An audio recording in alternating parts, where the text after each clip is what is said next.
Mongko Chepuda khulai paibasingna attack Toukhre Ukhrul district ke Mongko Chepuda khulai paibasingna me kunga humdoigi numidangda kanwa maongda attack chatharakkiba haina working committee on Kuki civil society organization na phongdokre lubasina thadorakpa cherolamana hai asiguma makhlgi pamdaba thodok sing amuk hana togandana ba security matik sana thamba mathau tai me kunga humdoigi numidang pung 10 rom tabada litan police station na konba es Lahore Tangkul village manaki lengang sing amadi sakafung yauna Aikai kyadagi Mongko Chepu tamna nongmai round cameroon kapsilaki micham miyam da mangjongona tharang tawraga atamna attack tharaki bani hairi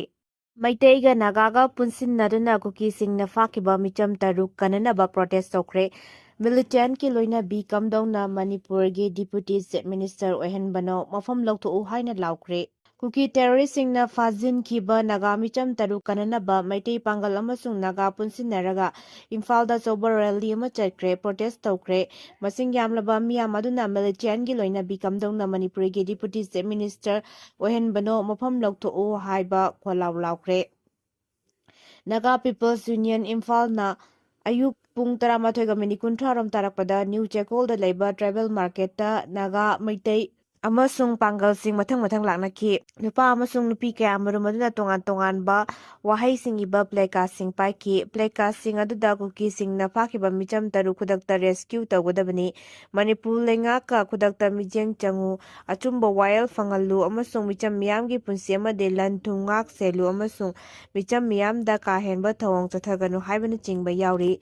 Mafam madudagi masing yamlaba miyam aduna New Chekon crossing yoraklaga konung mamang fawba khongna lakhi mafam aduda police na thingduna makhatana khongsa chalhankidre miyamna traffic allen aduda pulap paisinduna soba protest adu chathakre protest aduda long live Manipur ge saktam kaiba yaroi Kuki gi puari Manipur da leite habana chingba kholausing laukhi tungda miyoi nipan khangalaga Manipur ge chief minister yumnam khemsan unahan ki miyoi nipan aduna chief minister da memorandum ama pisinki memorandum aduda point tare jawi point sing adudi me 13 da konsakhul gi Naga micham kul leiron wifi village tagi Kuki militant singna fakibagi thodokta jenariba sing athuba matamda faraga quarter trial chathabiyu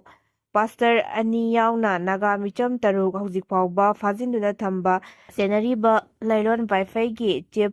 lalboy wifi amade village authority kudakta phabiyu fakiba miyoi sing rescue tawnaba Kuki khulai paiba singi mathakta search operation chathabiyu Kuki terrorist singna Jogjang Tek village ta attack chathaduna chiru Naga dolangdagi Wilson Hatkhre chumba wild fanganbiyu Ukhrulgi TM Kasom da ambush tawkuna Chinaw sang amasung Yairingam basum Hatkhre chumba wild fangalu amadi Kuki militant singa kuyek pinariba suspension of operation su agreement advocate taw haibana chingbani rally eduga mari lenena amuko gi president S Sanjay na hai central force pumnamak halan khiba haibasi miyam ge pambani kanagumba kanglu phurup amana akaiba taraklabadi yengra lairoi kanagumba matana Manipur thugaina ba honaba yaroi Manipurda lairiba kanglu phurup pudingmak iramdam asigi ichini naw ngaktani Lupa kro chamaga marputara taruk thadaduna laikiba gari chamriga humputara taret police ta sinakre police ki mapangal kalhandana law and order ngak poithokte si minister Manipur Police ki mapangal kakharhanaba si Minister Yumnam Khemsana tongan ba lamda sijinnagada police ki gari chamriga humputara tare flag off Toukhre ahanba Manipur Rifles ki parade ground da pangthokpa thoram amada si Minister Yumnam Khemsana namadi Home Minister Govindas Konthokjam yauna gari sing adu flag off tawkhibani assistance to status for police modernization scheme gi makha da center na lupa crore chamaga marfutara taruk sumna humpu mathoi kaithoraklaga gari sing adu laikibani chief minister na flag off tawkhiba gari sing adudi hero motorcycle chama bolero B6 39 bolero new vehicles 50 Toyota vehicle 74 mine protected vehicle 10 tractor 20 Tata 407 vehicle 30 Mahindra 20 Mahindra Bullet 60 water tanker 19 bolero Casper 50 amadi SMR vehicle mangani MLA Singh Chief Secretary amasung DGP Rajib Singh yauna pangthokkiba thoram aduda Chief Minister Y Khamsan na hai Singgi district sing da infrastructure watpana singba khudongchadaba kaya leiba maramna emergency amadi ama tholakpa matamda hauzik sijinariba gari sing asina mathau ningthina pangthokpa ngamdabagi phibamda lei Pumnamak asigi yenglaga Manipur Police ki DGP na lusingba team amana Assistant to Status for Police Modernization Scheme gi makara tongan ba makhlgi gari sing amukta da pulap leibani Petrol gi mamal liter da lupa ani ga paisa humpuma to hengakhre chayol ani gi manung da mari rak suba oina petrol amasung diesel gi maman khangen hengakhre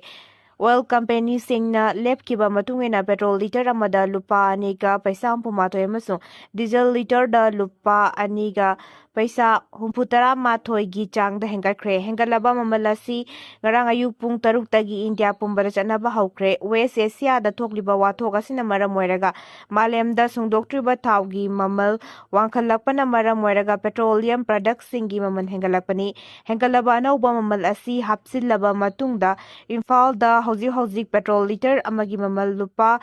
chamaga sumna tarukka paisa marifu taret amasung diesel liter amada lupa marifu tara nithoi ga paisa yangkhai nithoi yaukhre pot ki mamal su wangal lakle hari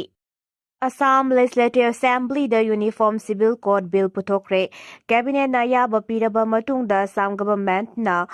Assembly the Uniform Civil Code UCC Bill puthokre Se Minister Himanta Biswa Sarma gi mahut chilaga Parliamentary Affairs Minister Atul Borana the Uniform Civil Code Assam Bill 2026 House puthoke Bill asigi matungina nupana nupi lonba masung mayum palabi nupina amukhana mayum panaba mapung phana thinglagani me kungatreta Bill asi House na mapung phana khanaraga pass tawani hairi bill asigi matangda opposition amasung ruling gi matangda yenaraktuna charang naba tholakpa yabagi phibam lei haina report amana phongdorakle uniform civil code ta yauriba maruiba wafam singdi mayum panba yabagi chahi matang polygamy thingba machanupa amasung machanupida lanthum yenbagi chapchaba right fanghanba amasung luhongdringai da nupa nupi punna leiminabagi matangdani karigumba bill asi pass tawba thoglabadi lebak asigi oina UCC Bill pass tawba state Assam na ahum suba oiragani hairi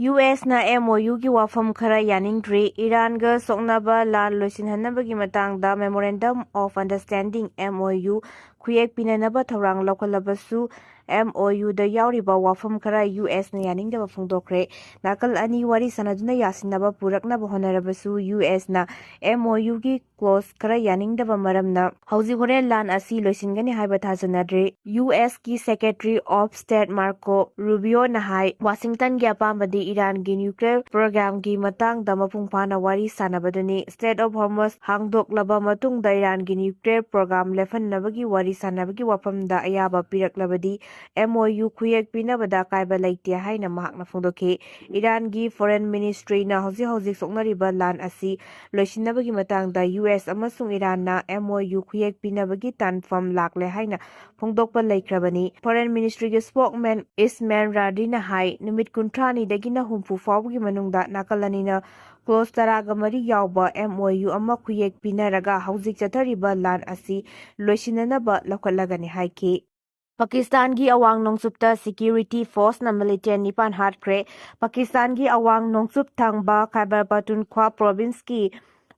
Wanu district manung chana leiba mafam aduda police amadi counter tourism department na chathakiba operation amada military nipan Hatkhre haina phongdorakli mafam aduda military sing leire haiba intelligence ki oiba paw fangbadagi police amasung counter terrorism gi department ki personnel sing na operation chathabada military nipan adu hat pangamkhibani thodok aduda police personnel amasu sikhi loinana atopa amana nongmaina panuna soki hairi mafam adu military amasung security force ki nongmai kapnaba haudringai gi mangoina koisinduna thamki mangjangwana mafam adu terrorism gi oiba thabak tawram kaya ama chathanaba sem sadna leiramkhibani haiba police ki maikaidagi makhatana phongdorakli